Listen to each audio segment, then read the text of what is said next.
And like, is the salary a big difference? I just know the audience is dying to know Uh, that. yes. Well, here's how I think of it. I'm gonna pull up the elbows. So, just to throw out numbers, in Yep. the US, if I'm making $100,000, then in New Zealand, that translates to like a hundred and what is it, like 160,000, something like that. Yeah. So, relatively speaking, in the US, we make crazy money relative to a New Zealander. And in the US, I have $100,000 worth of buying power within the US economy, right?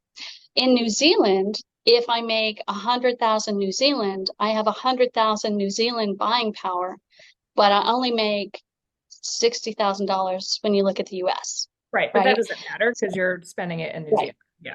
In New Zealand, right. So in the US, I had $100,000 worth of buying power and my budget worked. In New Zealand, I have $100,000 of buying power and I make pretty close to what I made in terms of buying power there, here. Right. So in New Zealand, it's pretty close. Now, having said that, there are things that on for percent of your income cost more. Like Right. um, you when you buy groceries, your groceries that you actually pay dollars will be more, but like apples cost the same. It's just you got some exchange ratey kind of things. So I feel like I make about the same to slightly less, but I'm also working less because I'm not pushed constantly to pick up Right. overtime Right. shifts. I mean, that's So huge.